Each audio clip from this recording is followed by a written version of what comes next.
On a hot summer's day in June, I was very kindly invited to the Ormonde Jayne boutique in Bond Street, London, to spend some time with Linda Pilkington, founder and creator of the niche British fragrance brand Ormonde Jayne. Linda, in collaboration with LucidScents, was kind enough to offer an exclusive insight behind the Ormonde Jayne brand, from its humble beginnings, the creation of her Bond Street boutique, to her travels around the world in search of the finest raw materials. Without a doubt, Ormonde Jayne is truly one of the most luxurious houses in British niche perfumery today. For a real moment when I thought I would own a perfume house. Everything's happened, nothing more than happenstance. I had very good friends in Chanel, and one day when I bumped into them, they said to me they were opening the fine jewelry store and how lovely it would be to have somebody to make or create some candles for them rather than going to a shop to buy them, which is very typical Chanel because they like to do everything that's artisan and craftsmanship. I didn't want to let them down, so I made it my business to go off to Grasse and find out how to make superb candles. I had a lot of help, but after 6 months of going backwards and forwards up and down Bond Street, eventually Madame Sophie from Chanel, she said, bravo, I'll take 50 candles. It wasn't an easy brief at all because obviously they wanted everything to look like Coco Chanel's apartment with the antique leather doors and the colour of drapes. But I got there in the end through hook by crook. You always get in the end, and I really, really wanted to master this task. After that, I just thought it would be absolutely amazing if I could do this for a living. So I then applied to do a trade show in London called Top Drawer, and I was very lucky to win first prize for best designs, which was absolutely great. The second show I did, I became more popular, and I got lots of orders from all over the world, from Takashima, Neiman Marcus, Harrods, and Conran's shop. But I was in too deep, and actually I didn't really know what I was doing at that point. I'd moved out of my house, I had a big studio, I had a couple of people working for me, and I one day sat down and thought, how did I get here? How did this all happen? I was just going along, really just as the orders came in, learning how to post, how to wrap, all the rules and regulations of the perfume industry. So it wasn't an easy task. Eventually, one day, I was coming back from Bond Street and I saw the most beautiful little shop in Old Bond Street to let, with double windows, 250 years old, and it really lent itself to a perfumery, I thought. Took down the number, phoned the lady, and she said, if you've got somewhere where I can keep all my stock, you can take the shop immediately. I mean, women are quite good like that in business. You can just, if you meet a like-minded woman and they're busy, I really always say, if you've got something to do, give it to a busy woman. So between the two of us, she had all her stuff out the shop, I had all my stuff coming into the shop, and we were already looking into a shop fit before we had even said hello to the lawyers. I managed to get the shop open within 6 weeks, which was amazing. Again, it was a new adventure for me. What do I know about retail? Absolutely nothing. What did I know about merchandising? Nothing. I called upon my good angels from Chanel, and they came over with a bottle of champagne, and they spent the evening here helping me dress the shop. I bought some furniture from home, some gorgeous antique furniture from China. They put orchids everywhere. We bought a lovely antique Japanese kimono which we put up on the wall, and the shop looked truly, truly splendid. The next day was my opening day.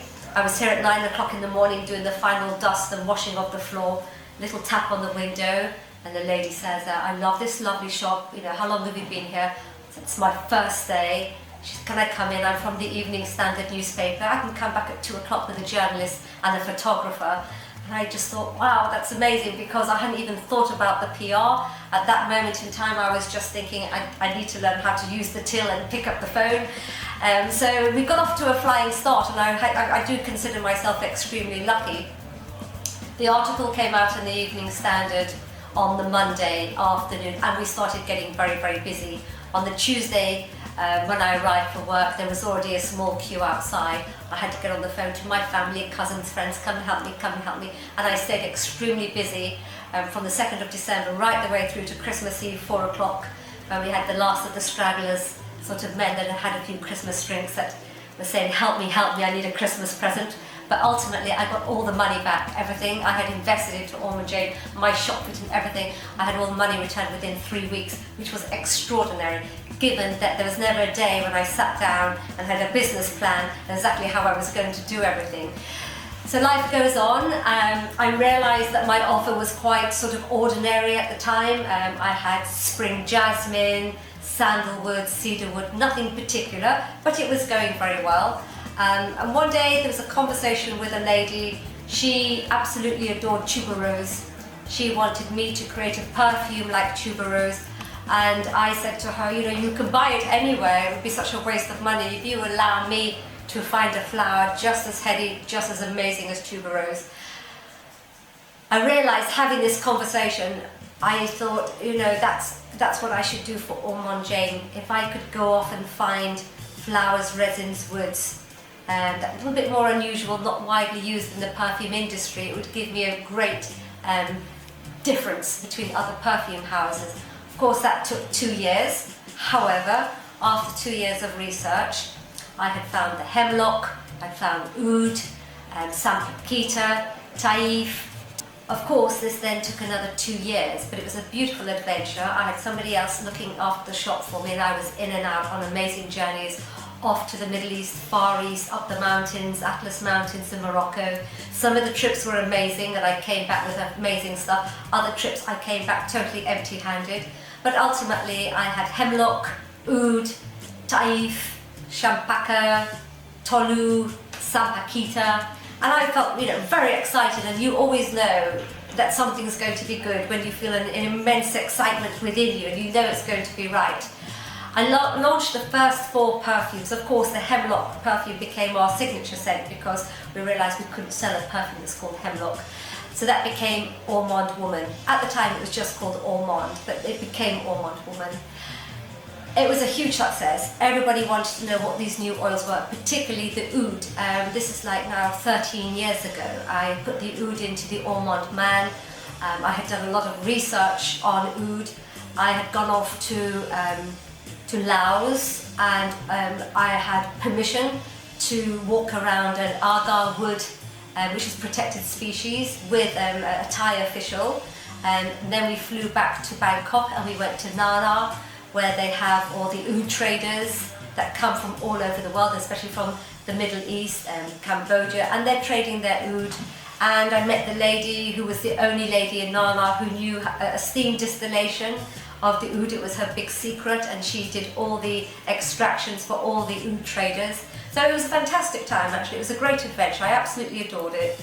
Ultimately, I came back with all my fantastic treasures, and the perfumes just took off. The Ormonde Man was extraordinary because nobody had put oud into a fine fragrance with the 60 other ingredients. Of course, traditionally it's an attar, like the taif was an attar. Occasionally they would put the taif with the oud. And it was a tradition, obviously, to burn the agar wood in their house and to scent their jalabiyas. But this was actually a finished perfume, 60 ingredients, oud playing a big part in it. Everybody was very interested to know what this new ingredient was. And you know, I was absolutely inundated with requests from all sorts of companies asking me if I could advise them about this oud, where you get it from and how you work with it. It's a very pungent smell, actually, and you know, most people would find it a little bit off-putting. We do not make oud perfumes so strong. We make perfumes for the whole world. We're not looking to make a perfume for a certain part of society. So I wanted Italians, Chinese, Timbuktu, everybody to enjoy this perfume. So life goes on.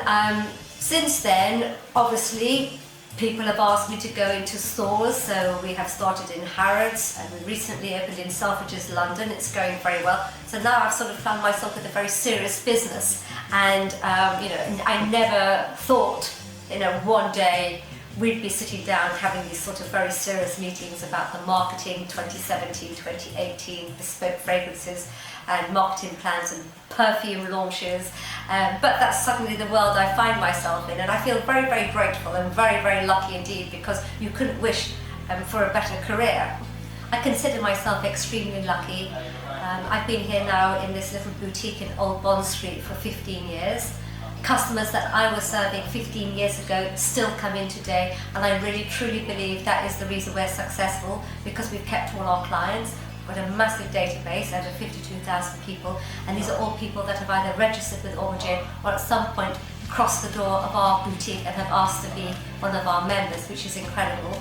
We're very also lucky to have the nicest clients in the world. We have all walks of life. We have the local people around Bond Street. We have some very snazzy bankers that, you know, very, very busy, and we ship things on a motorbike, hot foot over to the city for them, presents for their wives.